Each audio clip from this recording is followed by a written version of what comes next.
Welcome everybody to our TIF Talk. Thank you for being here today. I would like to introduce, if you will, our guests today. We have Dr. Alfred Johnson. He is a physician. He specializes in MIS and general surgery in Merced, California. He is located, he works at the Merced Medical Center in Merced, the Division of Dignity Health. In addition to Dr. Johnson, I'm very pleased to also have Lisa Larson, one of his patients here with us. So welcome to the both of you, and thank you for being here today. Thank you. You're welcome.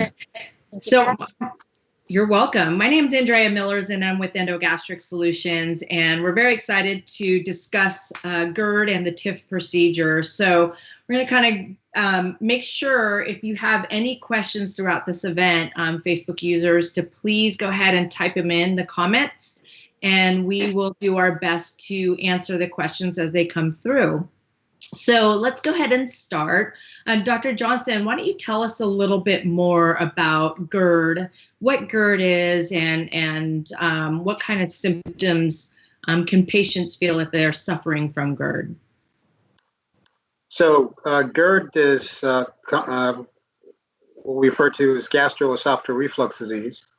And essentially it is a pathologic passage of gastric content up into the esophagus after it's already been swallowed, essentially.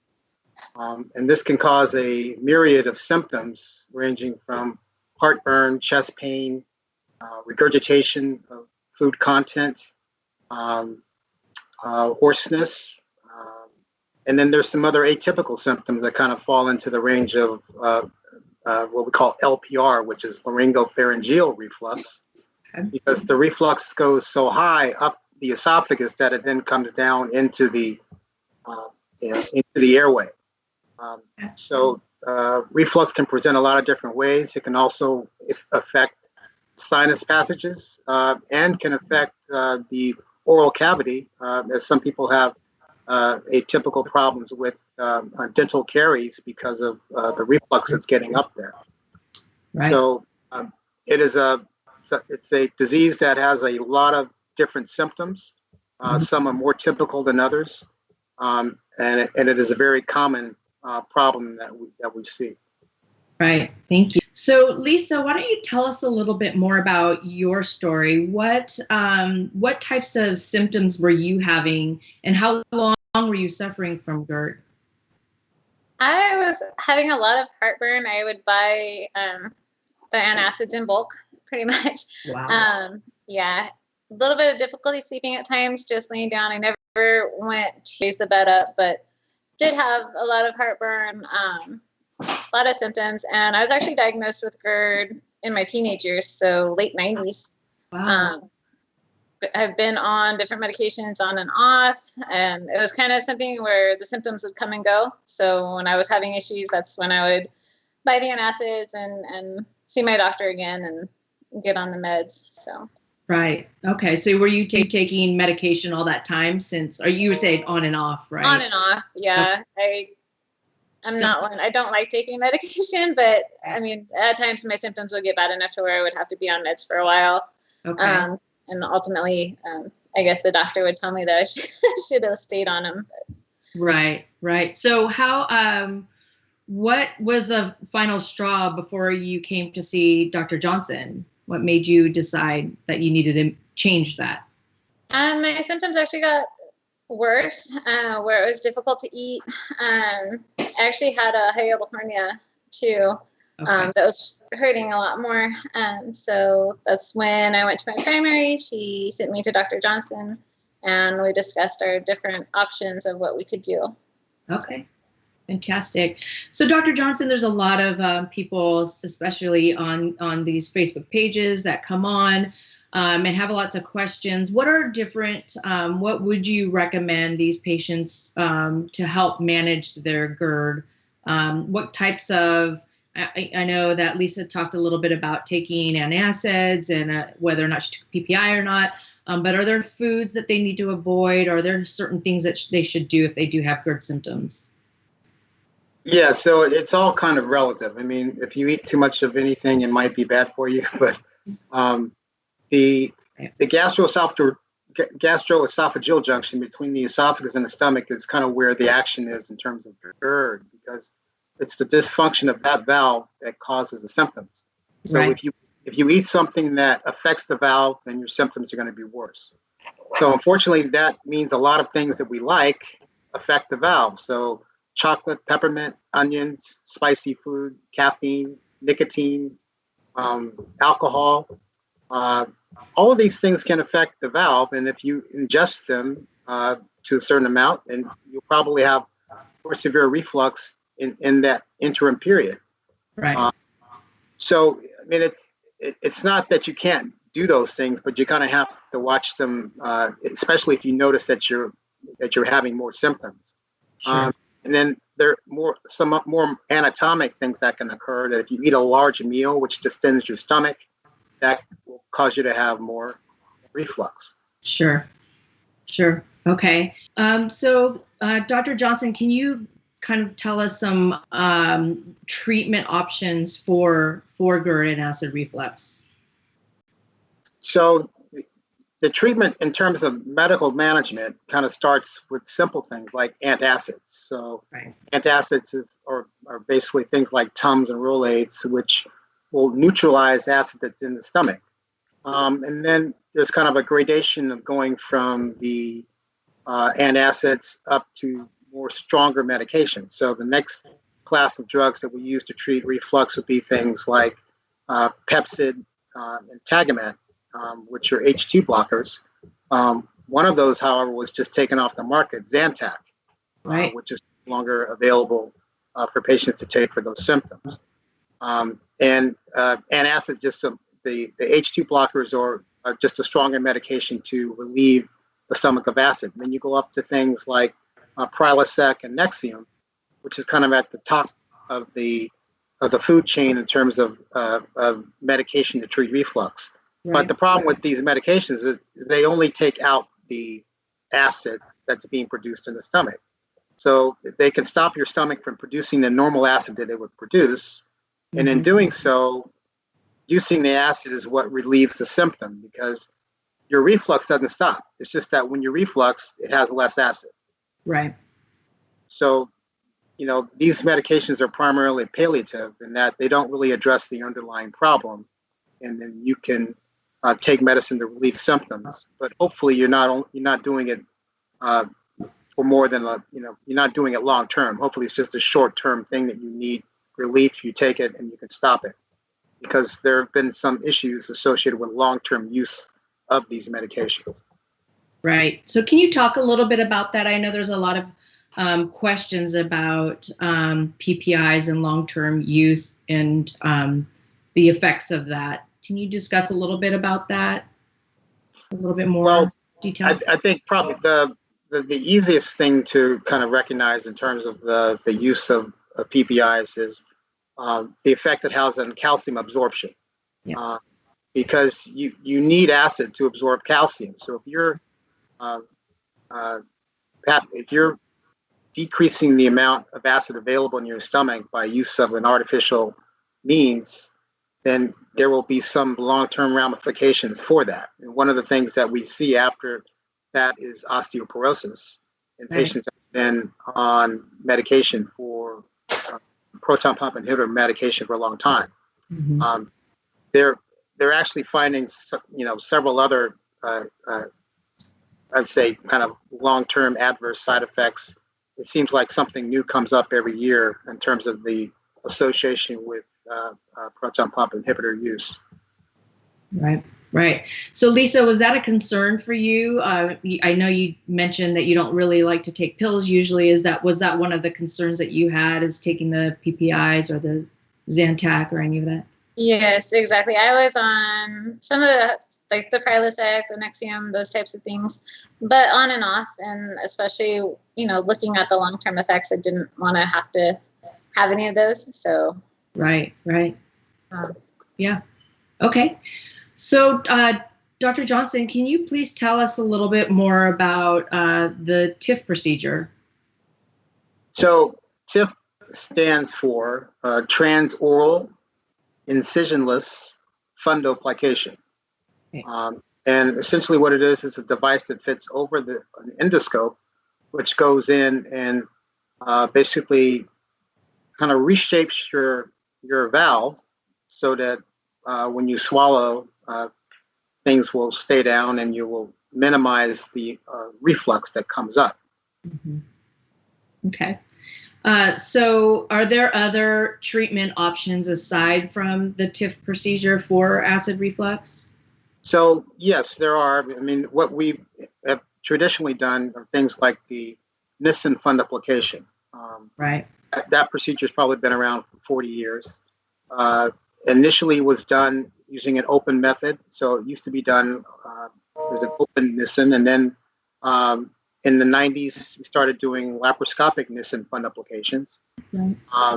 And it was fairly well accepted for the patients that got it, but they would have some symptoms that were, we would describe as kind of adverse side effects of the procedure, such as gas bloat. Some people would have persistent dysphagia for long periods of time if they had it. I mean, the reflux would be fixed, but Right. But the problem is that we were not really seeing referral of more patients from gastroenterologists, because patients were going back to gastroenterologists complaining after having these procedures because of the adverse side effects. And so, gastroenterologists would only send the worst patients to Right. us to be fixed, because so many other people were having some of these side effects. Right. Okay. So Lisa, tell me a little bit about how, did you do any research when, prior, or did you just hear about the TIF procedure and Dr. Johnson? Did you know that there were other options to help with your GERD symptoms? Yes, I knew there were other options, and Dr. Johnson went over a few of them with me, and he talked about the TIF, and so went home and, of course, looked it up. I watched the videos. I was like, oh, that's pretty cool. I had a couple of friends that have actually had similar issues, and they've had different procedures. So looking at the different procedures and looking at the TIF procedure, and kind of thought it was interesting and worthwhile. So we went through the different side effects, or there weren't any, all short term, of course, but went through the benefits of it and just opted for it.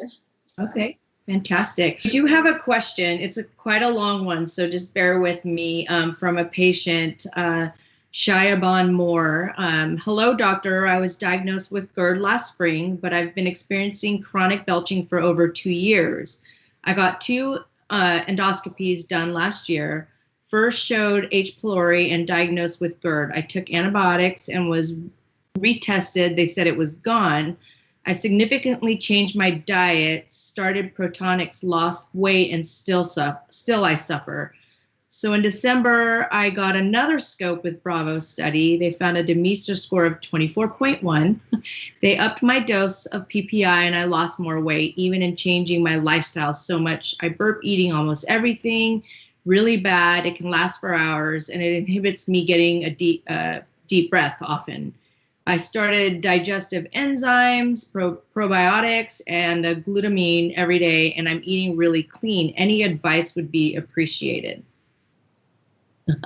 Well, I would be curious to know whether or not they found a hiatal hernia on the endoscopies that you had.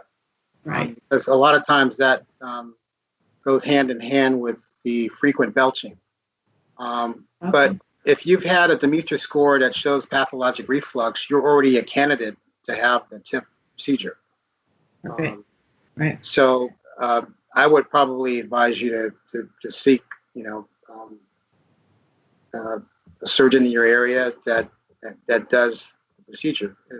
And, I mean, there are other options other than the TIF procedure, but that's one of the things that's available to us now. And if you don't have a TIF, you should at least have what's known as a partial fundoplication, which can be done laparoscopically as well.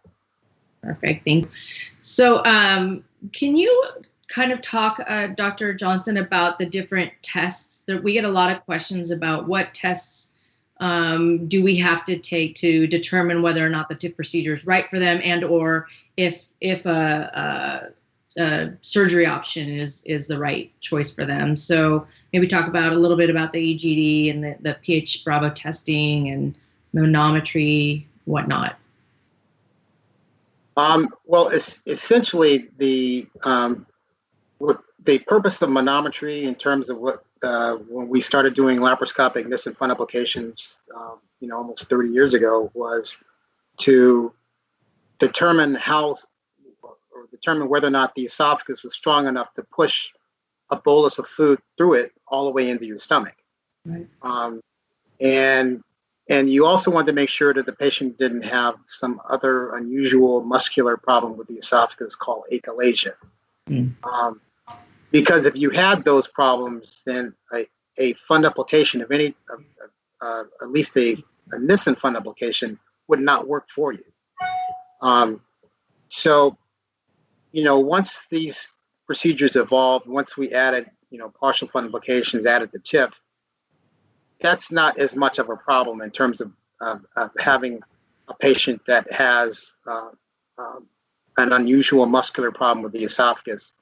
What we really have to diagnose now is whether or not you have reflux. And we need some evidence of pathologic reflux. So that could be inflammation that's seen on the endoscopy, inflammation seen in the biopsies, pathologic reflux seen on a barium esophagram, which is an X-ray.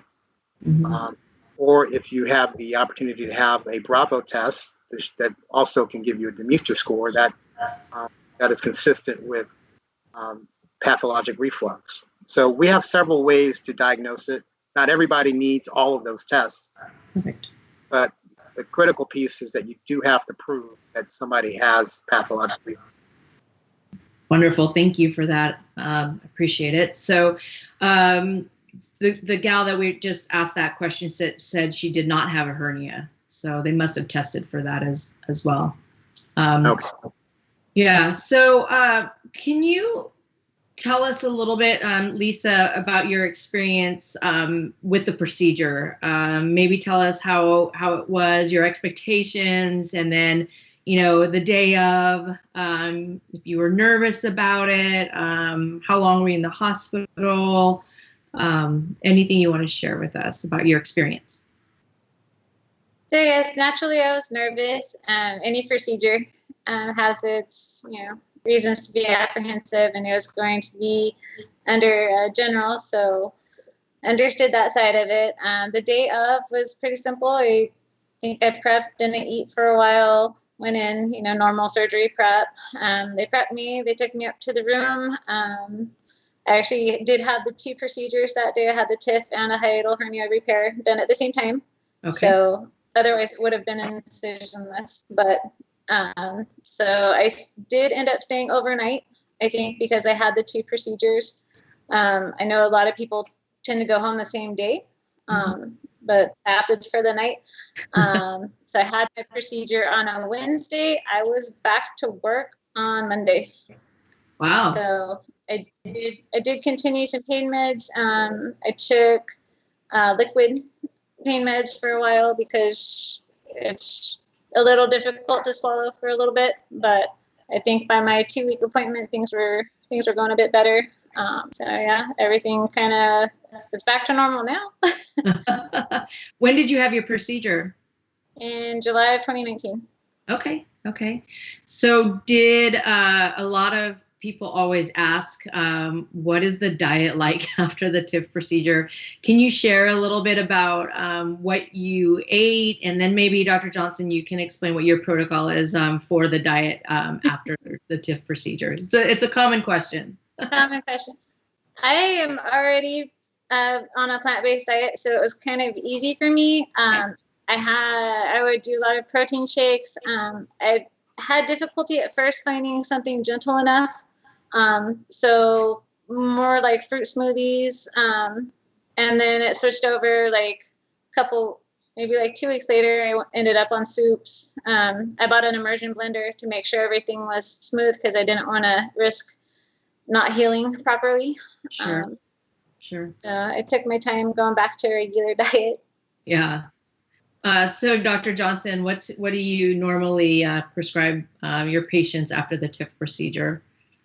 I mean, it's kind of a common sense diet. Basically, we anticipate that there'll be some swelling or edema in the lower esophagus at the time we do the procedure. So patients, we actually do have a pretty nice handout that's made by you guys that we give to patients. Fantastic.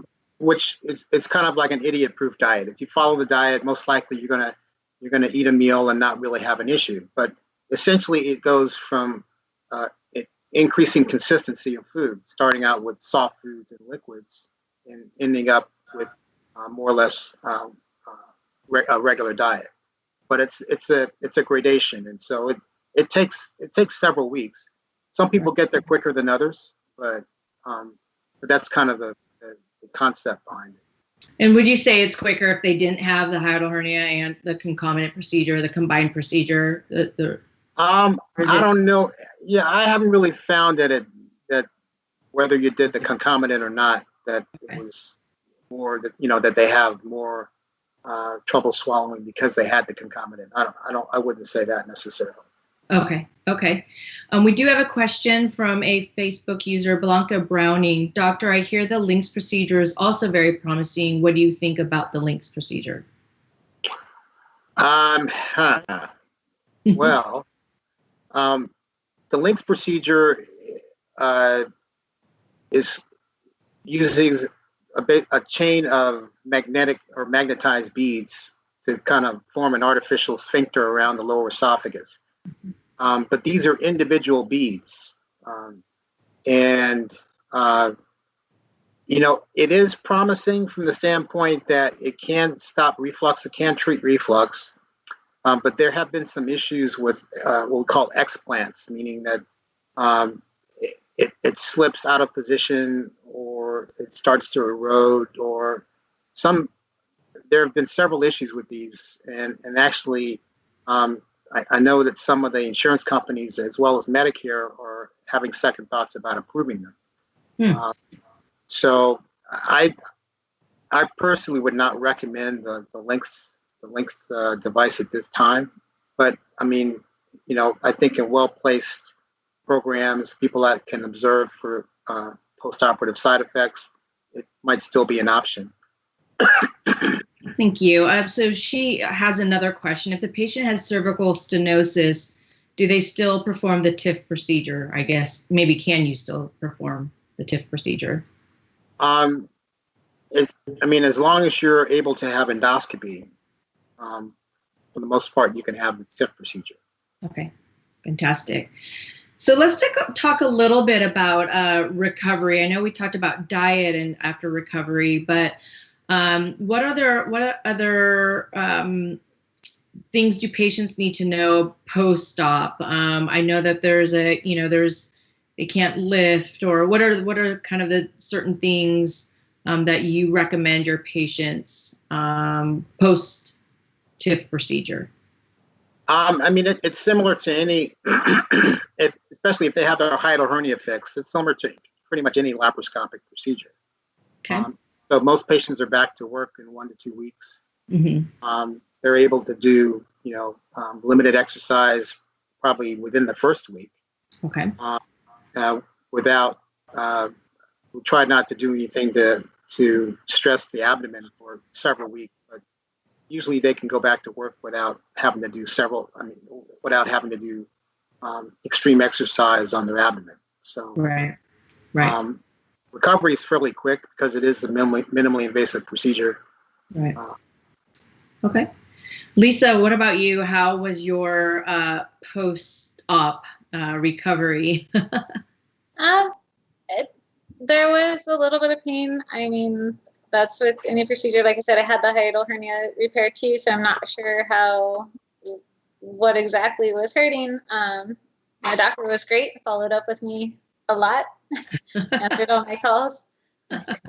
It's great. But I was prescribed pain meds. Like I said, the liquid, the fast dissolving. I had kind of what I described as,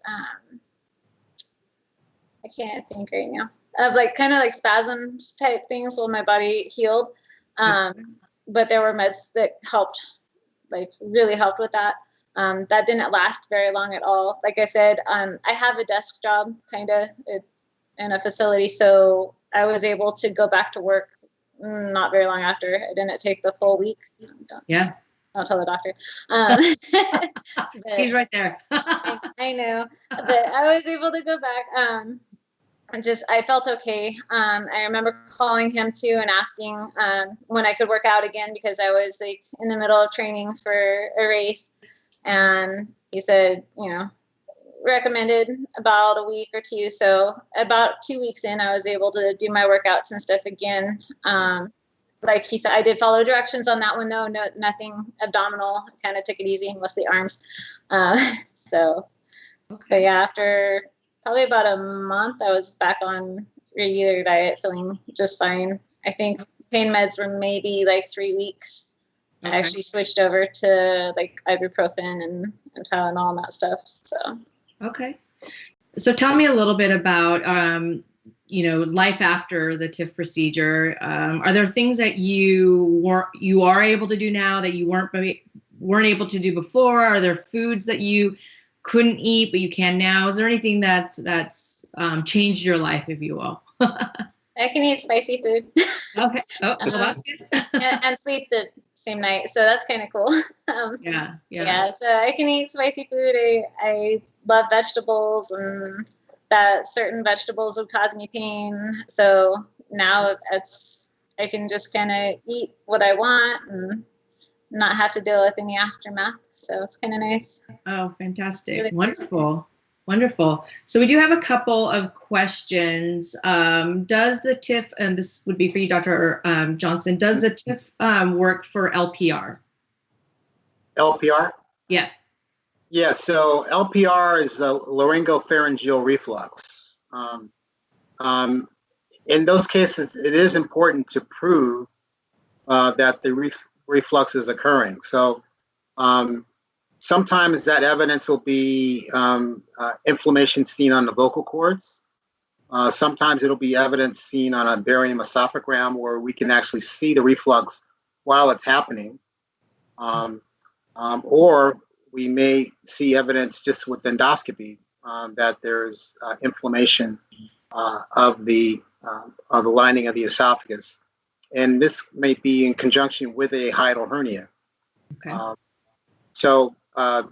In addition to those, those ways of diagnosing, if you had a Bravo test, that could also indicate that you had a high degree of having LPR, or that could prove that you had the LPR as well. Okay. Another question here: how are you all handling the TIF procedure with COVID-19? Do you have any certain protocols at the hospital, maybe, or initial consults, or are you having those? Are you doing right? So basically, we are kind of getting back into our elective procedures. All patients are getting tested for COVID prior to the surgery. Okay. And we're minimizing patients that have to come in for overnight stays, at least for elective procedures. Okay. Emergency procedures have been going on all throughout, but for elective scheduled cases, those patients are being carefully screened. And like I said, all of them are getting tested. Okay. So if they wanted to schedule an initial consult with you, you're able to take those appointments, right? Or do you do telehealth? Yeah. Are you doing any telehealth? So we do have an option for telehealth if a patient wishes to do that. Okay. And we're doing initial consultations in the office as well. Okay, fantastic. Is TIF appropriate if I have non-acid reflux? Question. Non-acid reflux. So you kind of want to know why it's non-acid. Is it non-acid reflux because you're taking a PPI and you've documented on a Bravo study that you have reflux that's non-acid. So reflux, if it's reflux, it could respond to the TIF procedure or other standard procedures for treating GERD. Excuse me. Mm-hmm. Okay, fantastic. Well, that's all the questions I think I have for now that have come in. So thank you to all of you who've asked some questions. I just want to ask, is there anything else that you want to explain about the TIF procedure, Dr. Johnson, or your GERD and reflux center to our Facebook users? Well, I think it's important to understand that the reflux disease is a anatomic problem. So the solution requires some type, unfortunately, some type of alteration of the GE junction, or the junction between the esophagus and the stomach. Sure. And what I like about the TIF procedure is that essentially kind of reforms or reshapes that junction so that it's a more natural appearance. If you were able to see an endoscopy and look at people who have reflux compared to how it looks after the TIF, that looks more like a normally functioning valve for someone who didn't have reflux. Right. So that's one thing I really like about the TIF procedure. Fantastic. Thank you, Dr. Johnson. Lisa, is there anything else that you want to share with the Facebook users about your procedure, about anything about the TIF? Just when I spoke with the doctor, I said, man, I wish, one, I would have met him when I was, 17 and suffering, and two, that this procedure would have been around. It went really well. And like you said, it's an anatomical thing. He showed me the picture of my valve before, and it was really a sad looking little broken valve. So I'm really glad that it's fixed now. And like I said, definitely. Yeah. Did he show you your valve after? No, I don't think he did. Oh. Sure, you can. I have his number. I know it's working though. I did have another x-ray scan thing, and everything is working just as it should be. So everything's working great, and definitely talk to your doctor sooner rather than later about the different options that there are. Because wonderful. Well, wow. Thank you so much for sharing that. There is a question as to how do I find a TIF physician in my area? And so if you're in the Merced area, obviously Dr. Johnson is there. So you can look him up with Dignity Health. And if you're not, you can go to gerdhelp.com. So www.gerdhelp.com. You can find a lot of information about the TIF procedure, about GERD and treatment options.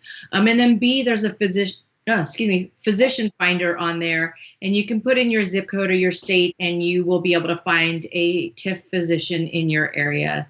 So again, I can't thank you both enough for joining us tonight. We really appreciate you taking your time to Dr. Johnson explain GERD and the TIF procedure, and Lisa to share your story with us. And I'm glad that everything's going great with you. So again, thank you all for joining us. We will be doing a TIF Talk every Tuesday, so please feel free to tune in on our gerdhelp.com webpage and catch us next time on our next TIF Talk. Thank you very much, everybody. Have a good night. Thank you. Thanks.